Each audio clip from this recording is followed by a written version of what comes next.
Conical flask বলা হয় এটাকে। এর মধ্যে আমি যোগ করছি কিছুটা ডিস্টিল ওয়াটার বা পাতিত জল।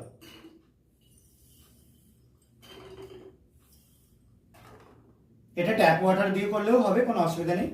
যোগ করলাম। এর মধ্যে যোগ করব আমি কিছুটা বাদামি বর্ণের একটা দ্রবণ। তোমরা দেখতে পাচ্ছ একটা দ্রবণ রয়েছে, জিনিসটা কি আমি পরে বলছি তোমাদের। এটা যোগ করলে কিন্তু এটা একটু লঘু হয়ে যাবে, ডাইলিউট হয়ে যাবে, এবং সেই জন্য দেখো বর্ণটা একটু গাঢ় হলুদ টাইপের হয়ে গেছে।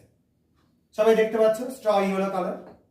বেশ, এবার এর মধ্যে আমরা অপর একটা দ্রবণ যোগ করব।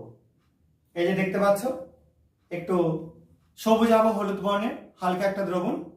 এটা যোগ করবার পর কি হয় তোমরা দেখো। দেখো, দেখতে পাচ্ছ দ্রবণটার কালার আস্তে আস্তে সবুজাভ হয়ে যাচ্ছে। এবার দেখো পুরো চেঞ্জ হয়ে প্রুসিয়ান ব্লু কালার চলে এলো।